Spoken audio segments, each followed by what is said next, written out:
Hey everyone, Greta here. Today we are going to talk about how to get into the flying pigeon, Galavasana. So this is a request from someone, so here is my sharing.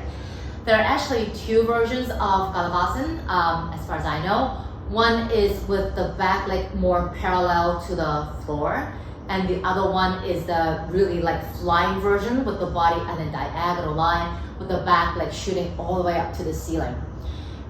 So I'm gonna talk about how to get into them individually because they are quite different. Since this is flying pigeon, of course we have to open up the hips. How to open them? Pigeon pose would be an ideal shape to get into. So you might want to just spend a few moments getting into pigeon. Another one that I like is the cobbler's pose by Galavasana. This is also really good. Another one is the needle, which is this one. For this one, you actually want to be able to sit up tall, okay, instead of just rounding everything. And you want to have the foot that's on the floor, the big toe, planted rooted firmly down onto the mat, just to give you a little bit more support so you can really focus on the lift, on that hip opening.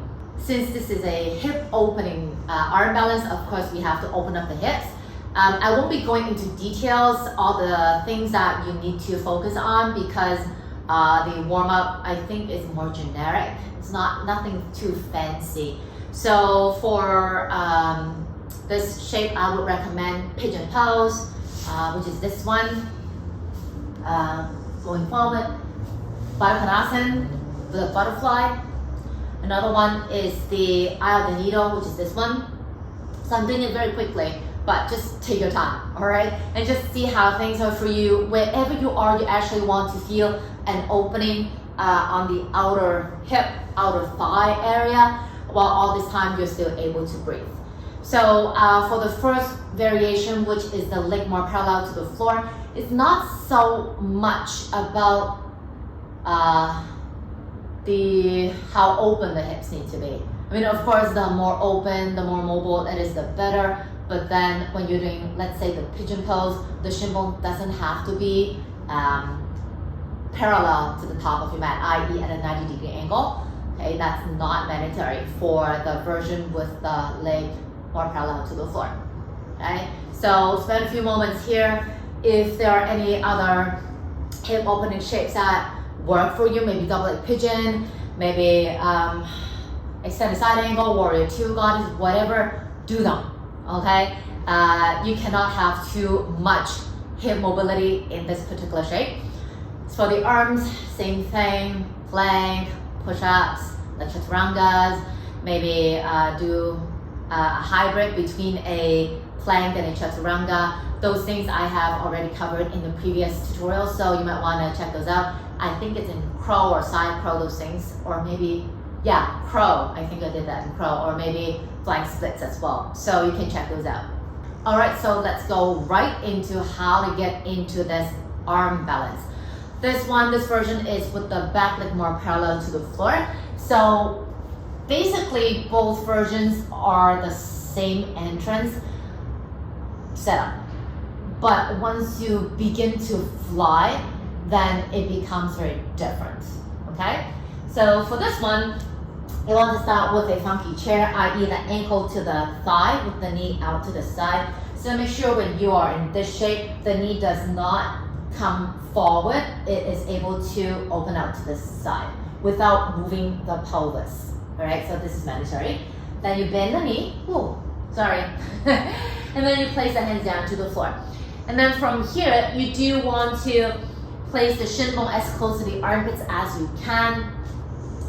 And then now, this is still quite easy to understand, quite direct. So from here, you bend the elbows, you look forward. And then what I actually do is I press the right shin bone into the upper arms, and then I kind of slide the left leg back, kind of like a lizard or lunge. Then I lean forward even more, and then what I do is I just lift your toes up. And that's it. Can you see? Hopefully you can see. So I do it on the other side because I'm not sure if my dog would block my back foot. So here it is again. from here, here. And then once I have this set up, I bring the shin bone, press it into the armpits as I slide or wiggle the left leg back. Keep it straight. I look forward and I lift the back toes away from the floor. So actually, it's a very little lift from toes on the mat, flexing the toes, and 2-point toes.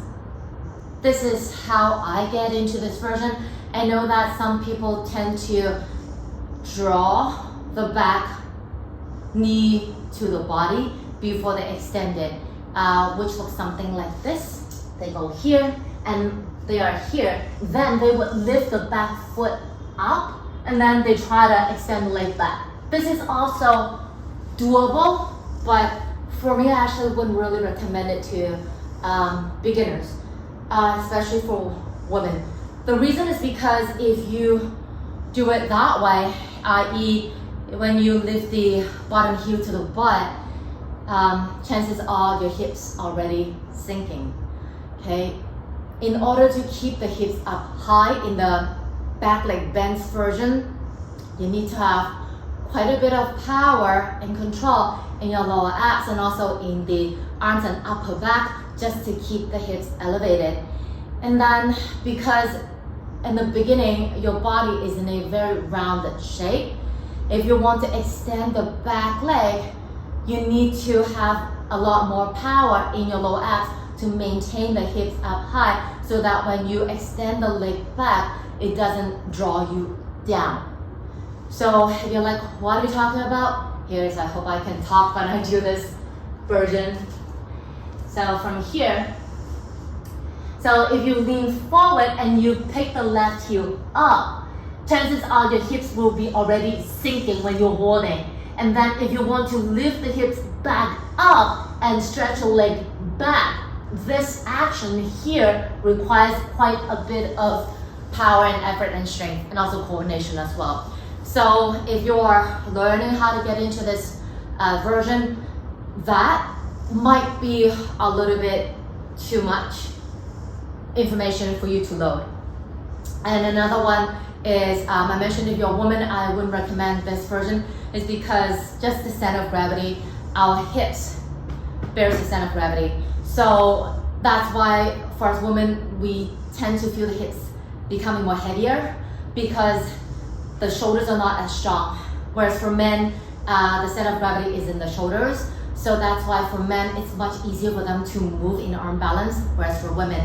But then, I mean, that's just the nature of our bodies. It doesn't mean that it's not possible to do. Okay, it just means that you need to work a little bit more.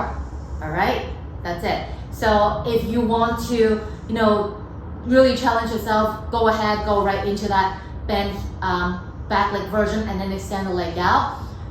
But if you want to maybe have an easier time, my suggestion is to start here and then just wiggle the leg back while maintaining the hips up high.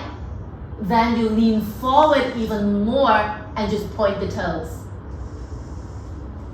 So for this one, once you're in the shape, once you feel you are ready, the chest, once you lean forward. It has to lean forward because if not, the back leg, the back toes would not be able to lift away from the floor. So as you can see, what I did was I just lifted the toes up. I didn't hop. Okay? But then when I was in that prep pose, the back leg is strong and active. So if you're wondering how to gain that awareness, you can do crescent lunge, like how is my back leg? Can I talk to it? Is it talking to me? Are my muscles engaging? Now I maybe even just kind of lean forward and pick the leg up into a warrior 3. Is the leg still engaged or is it kind of floppy? Very, very big difference, especially for arm balance where you want to extend one leg to the back. The back leg, the muscles from your butt all the way to your toes, they need to talk to you. So that was the version with the back leg more parallel to the floor or the entire body more parallel to the floor. Now I'll be talking about the other version, which looks very dramatic because you are on a diagonal line. For this version, the hips need to be more open than the other one because For the previous one, when I was doing it, my shin bone, even though in the beginning was locked at the armpit, but once I lean forward, the shin bone actually come away from the armpit. So it's more on a diagonal line than a horizontal line. But then for this particular version, yes, the shin bone needs to be parallel to the top of your mat. So for sleeping pigeon, this is mandatory. The more, the better, but this needs to happen. Yeah. So if you are somewhere here, okay, either spend a few more moments to work on the hips, or maybe you can still work on it. So you can still work on the arm balance, but just try the first version first, so you can have a feel of how it is to be balanced on the arm. For the flying, for the diagonal version, the shin bone needs to be parallel to the top of the mat when you're doing flying, when you're doing pigeon, because it's a more deep hip opener than the parallel leg version. Another shape to see whether or not your hips are actually ready for this particular version is you can do the needle, okay, and then hug the leg in. So can the shin bone be parallel to the shoulders? Can you sit up when you're doing that? Okay, or is the leg dragging you down?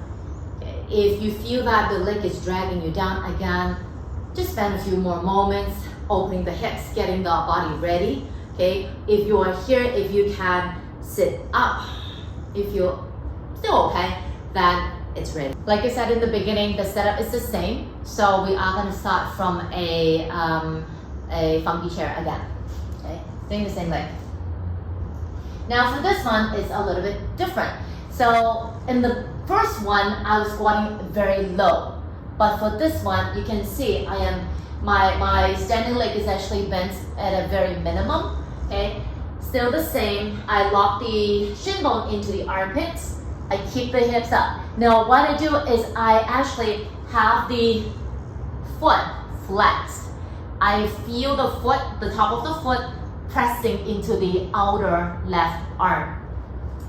Shin bone pressing into the armpit. Now what I do is I keep the hips up high, and then I want to bring the chest a little bit more closer to the floor. Okay, that's what I do. I bring the chest down, I keep the hips up, then I press the shin bone into the armpits, and then I lift the left leg up to the sky, sky, sky. And that's the other version. All this time, the shin bone is pressed into the armpit to lift the hips, lift the body a little bit higher, like that. It's really hard to talk. The parallel one versus the diagonal line one. The parallel one, the front shin bone is more resting on the upper arms. Yes, it was still pushing, but just a little bit. Whereas the diagonal line one is pressing a lot, so that once the shin bone pressed into the armpits, I can feel the armpits can push the floor away a little bit more, keeping the hips up high and then sending the leg all the way up to the sky. So some people might ask, the flying leg, the toes, should they be flexed, or should they be flowing, or should they be pointed? Just whatever that gives you that energy. When you enter or just before you enter the arm balance, you have to decide which one you want to do. That's it for my sharing for today. 2 versions of Galavasana. So give it a try and see how they work on you. I know that some people can do one and then they can't do the other, or some people, they don't even know that there is an other version. Okay, so leave me a comment and like the video, share the video, and also subscribe to my channel if you haven't already done so. Alright, so see you again soon. Take it easy.